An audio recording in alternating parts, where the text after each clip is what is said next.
राजस्थान विधानसभा में पीठासीन अधिकारियों के 83वें सम्मेलन का उद्घाटन उपराष्ट्रपति, राज्यसभा स्पीकर जगदीप धनखड़, लोकसभा स्पीकर ओम बिरला, राज्यसभा के उपसभापति हरिवंश, राजस्थान के मुख्यमंत्री अशोक गहलोत, राजस्थान विधानसभा के स्पीकर डॉक्टर सीपी जोशी और नेता प्रतिपक्ष गुलाब चंद कटारिया ने किया।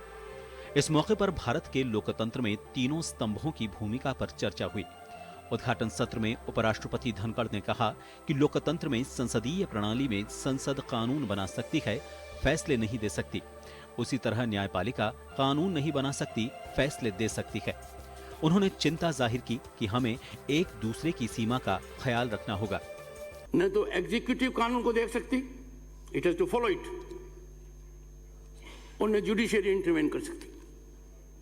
यदि अगर संसद के बनाए हुए कानून तो किसी भी आधार पर कोई भी संस्था अमान्य करती है तो ठीक नहीं होगा प्रजातंत्र के लिए। उपराष्ट्रपति धनखड़ ने कहा कि हम आजादी का अमृत महोत्सव मना रहे हैं, लेकिन माननीय सदस्य और सदन की गरिमा को लेकर चिंता जाहिर की जा रही है। ये भी हमारे सामने बड़ी चुनौती है। उद्घाटन सत्र के मौके पर लोकसभा अध्यक्ष ओम बिरला ने कहा कि संसदीय प्रणाली में हाउस में गतिरोध हो सकता है, लेकिन दोनों ही पक्षों की जिम्मेदारी है उसे सुचारू रूप से चलाना। जनता का भरोसा तभी होगा जब सार्थक बहस होगी और उस बहस से कानून बनेंगे। बिरला ने कहा कि जल्दबाजी में कानून पारित करने से लोकतंत्र की मजबूती नहीं हो सकती। लोकतंत्र को मजबूत करना है तो सदनों के अंदर शालीनता, गरिमा होनी चाहिए, चर्चा, डिबेट का स्तर ऊंचा होना चाहिए और कानून बनाने में लोगों की प्रभावी तरीके से भूमिका होनी चाहिए। और इसीलिए आज भी ये चिंता का विषय है और इस चिंता को दूर करेंगे हमारे। मुख्यमंत्री अशोक गहलोत ने कहा कि समयबद्ध तरीके से आवश्यक कार्रवाई होनी चाहिए। भारत का लोकतंत्र बहुत मजबूत है। 75 साल के सफर में हर किसी की जिम्मेदारी का महत्व रहा है और सहयोग भी मिला है। पक्ष विपक्ष की अपनी भूमिका है। स्पीकर के सामने निष्पक्षता और हाउस चलाना बड़ी चुनौती है। अल्टीमेटली आज पक्ष और विपक्ष मिलकर जो अपनी भूमिका निभाते हैं वो हमारे देश में आज भी कायम है और मैं उम्मीद करता हूं कि ये और मजबूत होगी। जो हालात होते हैं देश के अंदर, पक्ष अपनी बात करता है, विपक्ष अपनी बात करता है, पर मुझे उम्मीद है कि इस देश के अंदर जो 75 साल निकल गए हैं अमृत महोत्सव तक, तो देश का फ्यूचर जो है बहुत ब्राइट है। स्वागत भाषण में राजस्थान विधानसभा के स्पीकर डॉक्टर सीपी जोशी ने कहा कि विधानसभा अध्यक्षों के पास ये अधिकार भी नहीं है कि वो अपनी इच्छा से हाउस बुलाएं। यही बड़ी वजह है कि सदन की बैठकें कम हो रही हैं, जो बड़ी चिंता की बात है। उन्होंने विधानसभाओं की वित्तीय स्वायत्तता की मांग भी उठाई। ये भी एक मोटा प्रश्न आज देश में आ गया है कि स्वायत्तता के संबंध में हम क्या निर्णय करें। आज भी विधानसभा के विधानमंडलों के लोगों की अपेक्षा है कि हम वित्तीय स्वायत्तता के संबंध में कुछ चर्चा करें। मान्यवर, मैं ये कहना चाहता हूं कि वित्तीय संबंध में कानून में परिवर्तन करने की आवश्यकता तो करनी चाहिए। इस देश में हमने फाइनेंस कमीशन बनाया। फाइनेंस कमीशन डिवोल्यूशन करता है वित्तीय संसाधनों का। उद्घाटन सत्र के दौरान राज्यसभा के उपसभापति हरिवंश नारायण और राजस्थान विधानसभा में नेता प्रतिपक्ष गुलाब चंद कटारिया ने भी संबोधित किया और विधायिका की जिम्मेदारियां और जवाबदेही पर चर्चा की। सबसे पहला कि क्वालिटी डिबेट्स कैसे हों। मैं उल्लेख करना चाहूंगा कि माननीय सभापति राज्यसभा लगातार यह कोशिश कर रहे हैं सांसदों से परामर्श में, व्यक्तिगत बातचीत में, कि कैसे क्वालिटी ऑफ डिबेट्स हम बहुत बेहतर बना सकते। निश्चित रूप से हम उस जनता के रखवाले हैं जो हमें चुन करके यहाँ भेजती है, इतना मान और सम्मान देती है। धन दौलत भी वो अपने पसीने का पैसा आपको देती है और उसके बाद अपनी विभिन्न प्रकार के यहाँ निर्णय होने में उस जनता की ठीक प्रकार से हम हिफाजत और उसके मन के अनुसार काम कर सकेंगे। पीठासीन अधिकारियों के 2 दिवसीय सम्मेलन का समापन गुरुवार को होगा, जिसे राजस्थान के राज्यपाल कलराज मिश्र संबोधित करेंगे। 2 दिन में कई महत्वपूर्ण मुद्दों पर चर्चा की जाएगी। योगेंद्र शर्मा, जन टीवी। नमस्कार, जन टीवी में स्वागत आपका। मैं हूं योगेंद्र। आप देख रहे हैं खास खबर। खास खबर में आपने हमारा मजमून देखा। पीठासीन अधिकारियों की 83वें सम्मेलन का उद्घाटन सत्र, जिसमें न्यायपालिका, कार्यपालिका और विधायिका के अपना अपना जो स्ट्रक्चर बना हुआ है, उसकी जो लिमिट्स हैं उसको लेकर चर्चा की, उनके अपने जो राइट्स हैं उसको लेकर चर्चा की। उपराष्ट्रपति जगदीप धनखड़, उन्होंने साफ कहा कि न्यायपालिका कानून नहीं बना सकता, माफ करिएगा, हाँ, कानून नहीं बना सकता और विधायिका आदेश नहीं दे सकता, यानी कि विधायिका कोई फैसले नहीं ले सकता, वो कानून बना सकता है जिसे मानना होगा।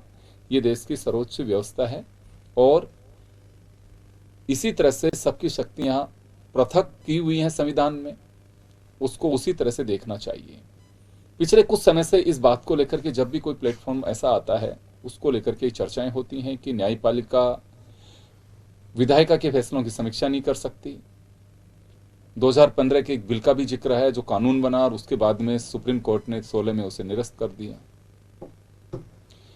हालांकि गंभीर बात यह भी रही कि विधायिका ने अपने विधायकों को भी एक आईना दिखाया गया कि जब तक बहस पूरी तरह से नहीं होंगी और अगर कानून बना रहे हैं आप, जो बिल लेकर के आ रहे हैं, अगर बिना बहस के बिल पास होगा तो जनता की अपेक्षाओं पे खरा नहीं उतरेगा, वो उपेक्षा करेगा और जिन लोगों के लिए हम कानून बना रहे हैं उन्हें उचित नहीं लगेगा।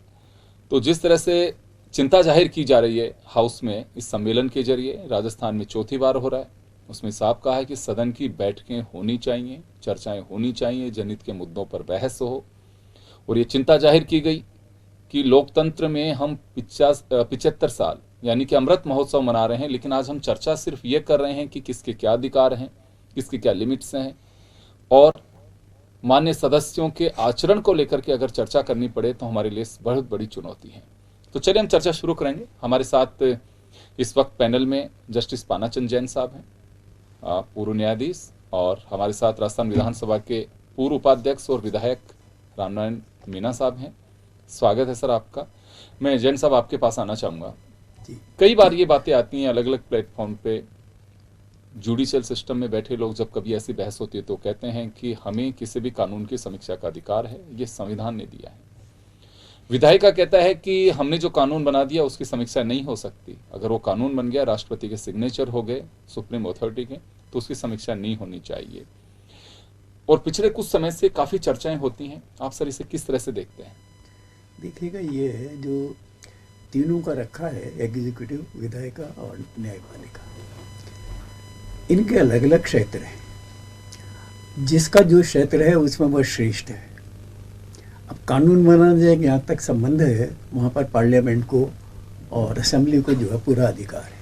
उस अधिकार को भी जो है उन्होंने डिवाइड कर दिया है कि स्टेट के ये अधिकार हैं और पार्लियामेंट के अधिकार हैं, और कुछ ऐसे अधिकार हैं जो दोनों ही जो है उसको एक्सरसाइज कर सकते हैं। तो जो कानून बनेगा, अगर वो कानून जो है विधि के अनुसार बनेगा तब तो बिल्कुल ठीक है वो कानून, लेकिन अगर विधि के अनुसार ही नहीं बनेगा, मान लीजिए राज्य का क्षेत्र है और पार्लियामेंट ने कानून बना दिया या पार्लियामेंट का क्षेत्र राज्य ने करा दिया, फिर तो मर्जी जो करेंगे आप, फिर रहेगा कहाँ पर? तो ये आया है कि भाई अगर with in their right, with in their authority अगर वो करते हैं तो निसंदेह जो है वो जुडिशियल रिव्यू हो सकता है। जुडिशियल रिव्यू में क्या आपत्ति होनी चाहिए? देखिएगा, ये जो माननीय धनखड़ साहब ने भी जो कहा उसमें ये सेंटेंस था कि आदि अगर कानून के विरुद्ध हो तो, अगर कानून के विरुद्ध नहीं है तब तो बात दूसरी है। तो इसलिए जो है ये हमें इस बात को जो है बहुत बार ये चर्चा हो रही है, लेकिन इसमें ऐसा कुछ भी नहीं है। आखिर में देखिएगा जो है एक सुनने का तो अधिकार होना चाहिए ना, एक ऐसा स्थल तो होना चाहिए ना जहाँ अपील कर सके। Right of appeal is a fundamental right.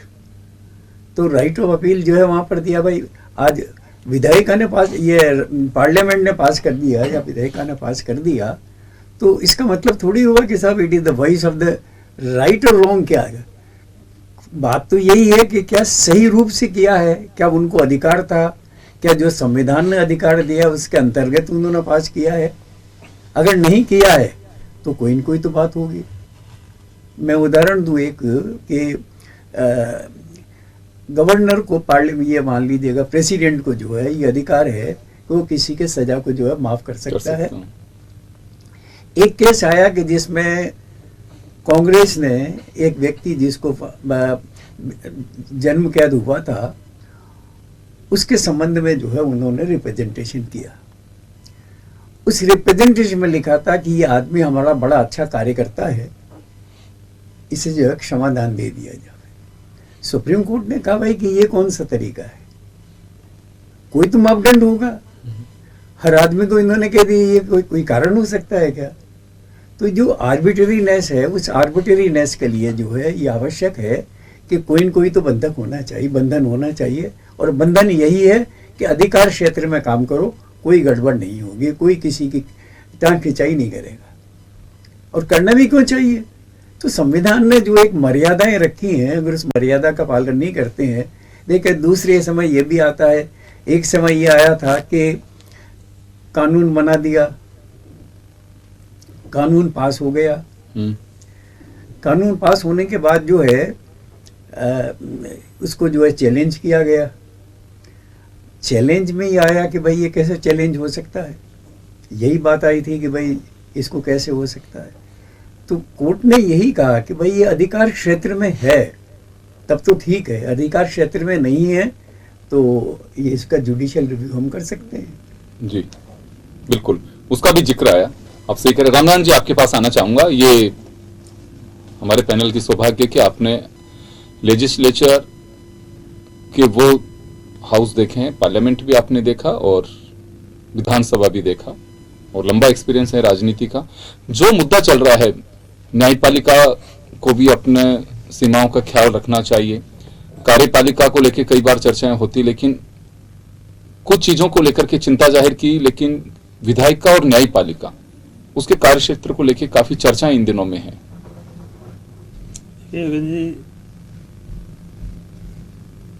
न्यायपालिका अपने आप को सुप्रीम समझ रही है, यही झगड़े की बात है। तीनों सुप्रीम में यदि वो समझे तो झगड़ा नहीं हो। अभी एक ऑर्डर आया था सुप्रीम कोर्ट का लाल बत्ती को लेकर के, खुद तो लगा रहे हैं। यदि उनको सामान्यतः देखना, मैं एक छोटा सा उदाहरण आपको दे रहा हूं। जब पार्लियामेंट सुप्रीम है इनमें भी, अब वो अपन सुप्रीम कोर्ट को सुप्रीम माने ऐसा नहीं है। प्रजातंत्र में पार्लियामेंट सुप्रीम है और हर केस का, हर डिसीजन, हर एक्ट का आप इस तरह से रिव्यू करने लग जाओगे, ये पोजीशन जो पैदा हो रही है वो सही नहीं है। आज बिल्कुल सही कहा उपराष्ट्रपति जी ने कि जब पार्लियामेंट ने कोई कानून बना दिया, सुप्रीम कोर्ट ने उसको रिजेक्ट कर दिया, तो कार्यपालिका किसकी बात माने? कार्यपालिका को विधायिका की बात मानना चाहिए था। साफ था उनका कहना। आप, मैं भी वही हाउस में था।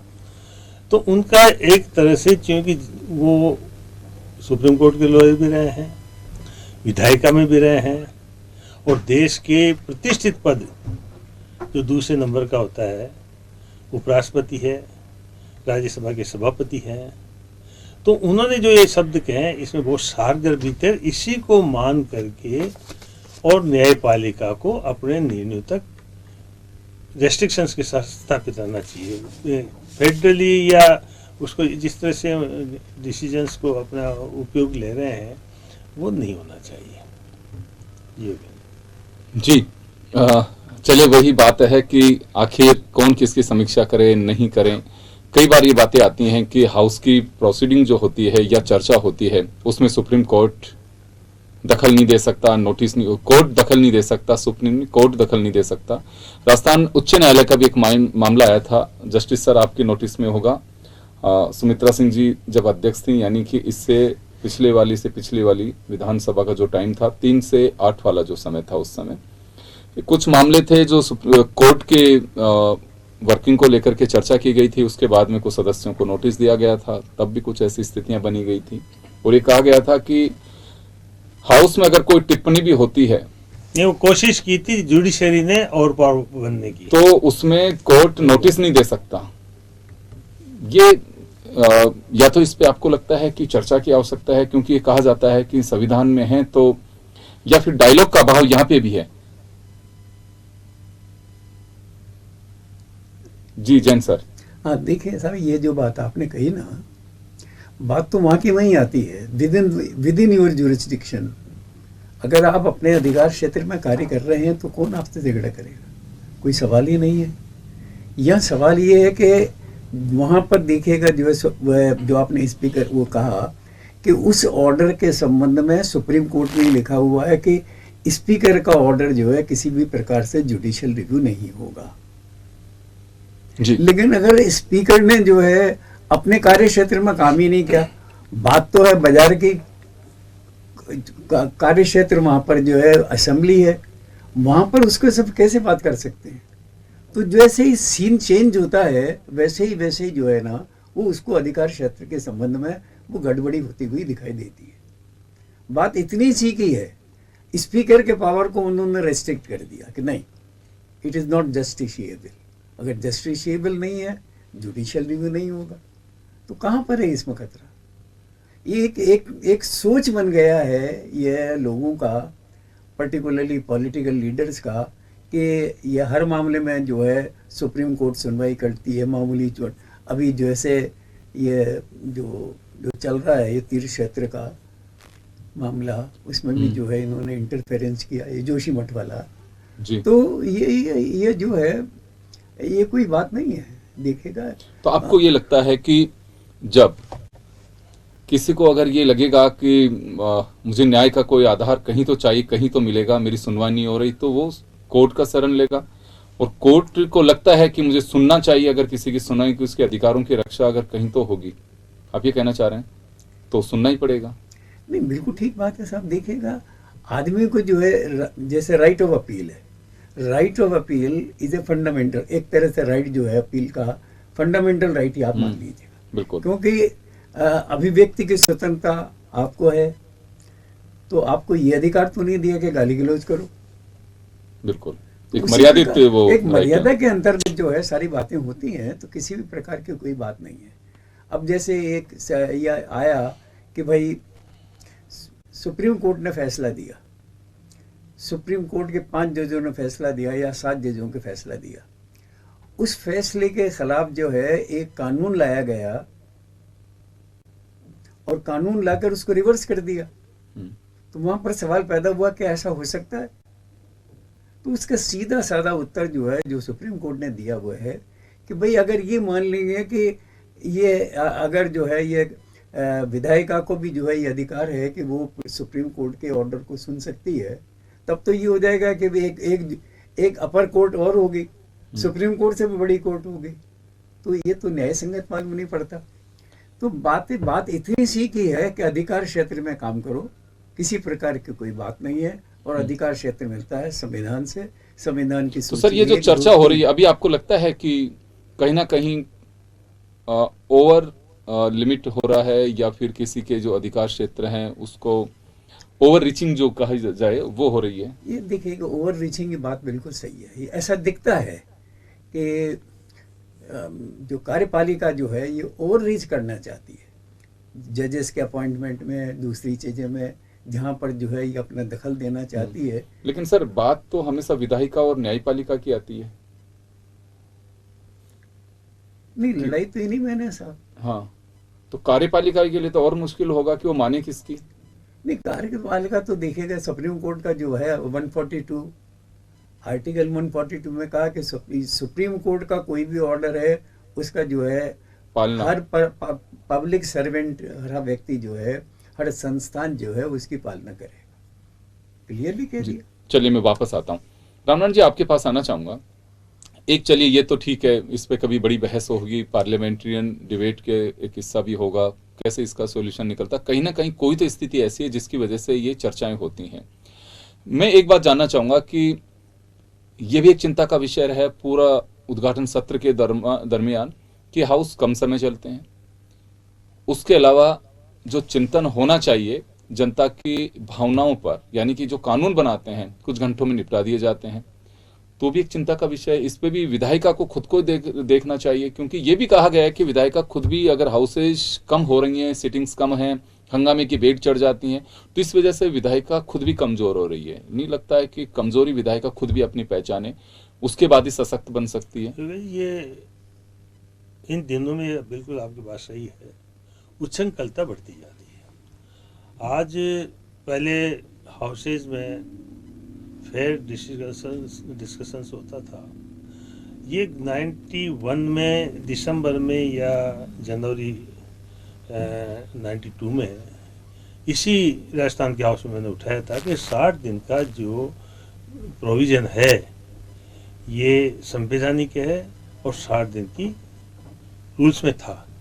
उसका नतीजा ये निकला कि 60 दिन में तो बैठकें तो नहीं हुई, लेकिन उसको बदल दिया गया और वो मतलब आवश्यक रूप में यूँ मान करके भाई कोशिश की जानी चाहिए 60 दिन की बैठकें हो। ये यदि 60 दिन की बैठकें होने लग जाएगी तो बहुत से कानून बिल्कुल ही सोच समझ करके डिस्कशंस के बाद में पास होंगे। अब बिना डिस्कशंस के पास होते हैं। एक दफ़ा मैं पार्लियामेंट में था, ये आया कि बाहर की कोई भी इंडस्ट्री अपनी हिंदुस्तान की सिक यूनिट को खरीदना चाहती है तो उसको नोटिस की जरूरत नहीं है। और यहाँ की कंट्री की कोई यूनिट खरीदना चाहती है उनको तो उसको नोटिस की जरूरत होगी। किसी के ध्यान में नहीं था। अनंतोगत्ता मैंने वो मामला उठाया तो उसके बाद में हाउस में थोड़ा शोर शराबा हुआ और वो उसके बाद वो कानून नहीं बन सका।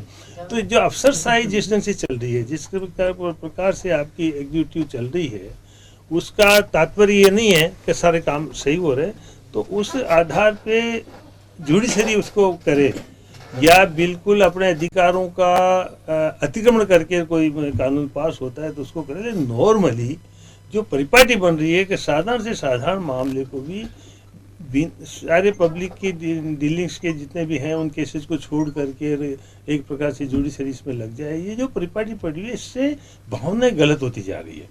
और ये उसको जिस तरह से लेना चाहिए था वो नहीं ले पा रहे हैं।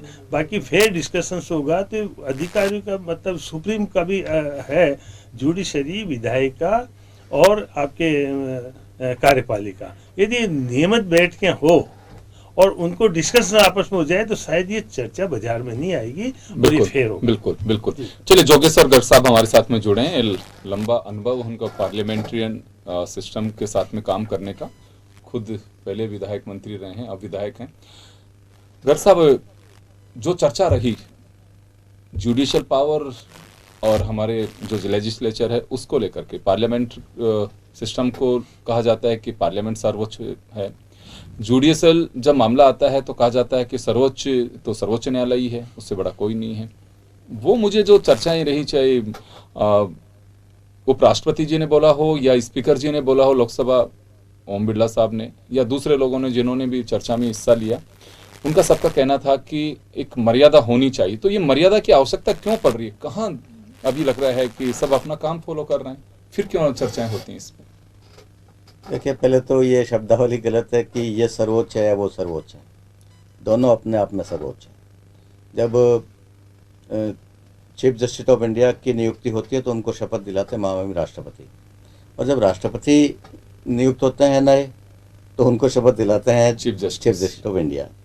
तो कोई किसी से कम नहीं है, दोनों का अपना महत्व है, दोनों का अपना रोल है, भूमिका है इस लोकतंत्र में, और ये एक दूसरे पे चेक बैलेंस भी है, इससे भी इनकार नहीं करना चाहिए। यदि एक कोई गलत कर रहा है तो दूसरा उसको चेक करता है।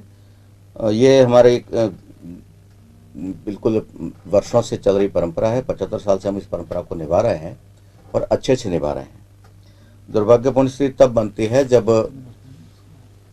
कुछ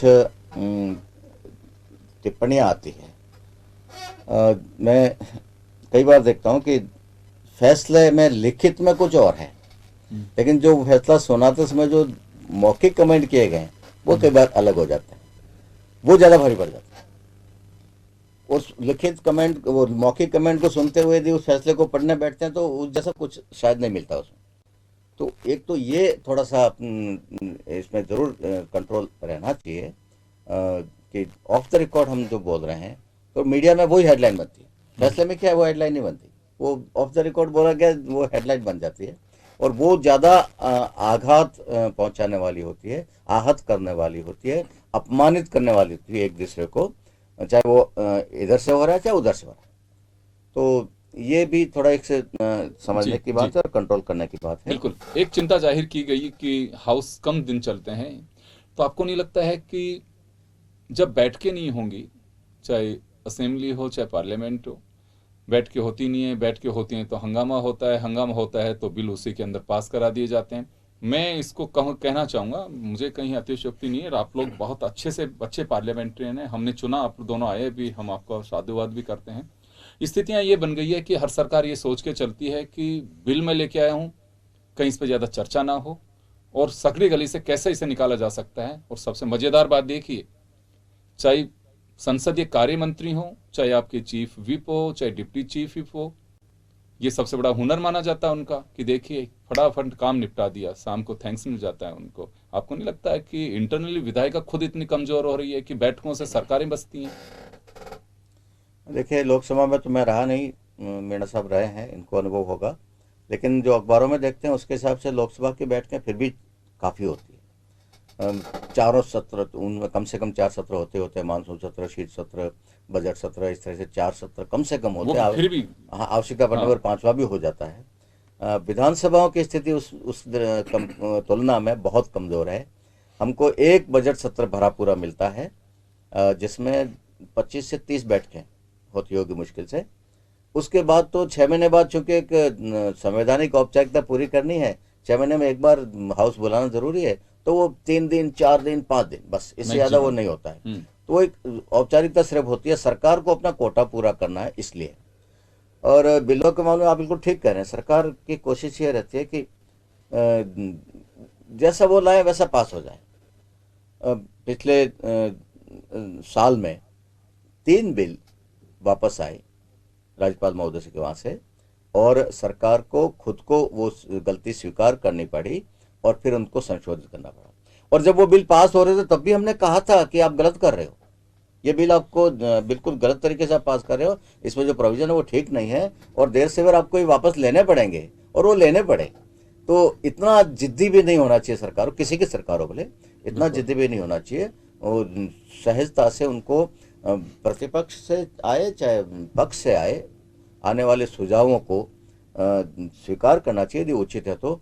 एक और मुसीबत होती है कि जो तब सत्ता पक्ष के विधायक हैं, उनसे ये उम्मीद की जाती है कि वो तो कुछ विरोध नहीं करें। कई लोग करते हैं, हिम्मत करते हैं। बिल्कुल आप सही कह रहे हैं। लेकिन उसके बाद में जब डिबेट में हिस्सा लेते हैं तो अपने जो सुझाव होते हैं या फिर अपने जो प्रस्ताव रखते हैं उनको विड्रॉ कर लेते हैं। मैंने वो उसका दंड भुगता है मैंने। 2003 से 8 के बीच में मैंने 3 बिलों का विरोध किया, उनके प्रोविजन का विरोध किया कि इसमें ये प्रोविजन ठीक नहीं है, इसको ठीक करना चाहिए, ये जनहित में नहीं है, देर से देर में आपको तकलीफ होगी। और बहुत खुशी की बात है कि तत्कालीन सरकार ने उसको स्वीकार किया और चलते बिल में उसको वो संशोधन लाई सरकार और पास किया। इतना बड़ा बंद रखना चाहिए, चाहे किसी पार्टी की सरकार हो। पक्ष का व्यक्ति भी यदि वाजिब ऐतराज कर रहा है तो उसको मानना चाहिए, विपक्ष का व्यक्ति भी वाजिब ऐतराज कर रहा है तो मानना चाहिए। ये खुला मन सबका रहना चाहिए, क्योंकि अंतिम उद्देश्य अपना है जनता को राहत देना, जनता को सुविधा देना, व्यवस्थाओं को ठीक करना। तो उसमें खुला मन रहना चाहिए और अधिक से अधिक जितना आप विधायकों को ज़्यादा सुनेंगे उतना आपको अच्छे सुझाव मिलेंगे, आपको प्रशासन चलाने में, व्यवस्थाओं को मेंटेन करने में आपको अच्छे सुझाव मिलेंगे। उनका स्वागत करना चाहिए, भागना नहीं चाहिए उनसे।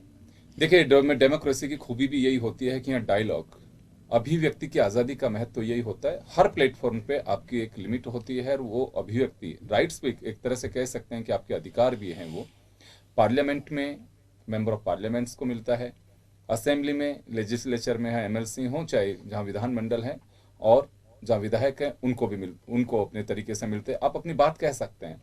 और जो जिस प्रदेश का जो विधायक होता है वो अपनी विधानसभा क्षेत्र का ही नहीं, उस सपोज राजस्थान है, 200 विधायक हैं, 200 विधायक वो 7.5 करोड़ जनता का प्रतिनिधित्व कर रहे हैं। उनकी अपेक्षाओं पर वहाँ खरे उतरने के लिए उन्हें एक तरह से कहूँ कि वो मेहनत करनी चाहिए। और वही सारी बातें हैं।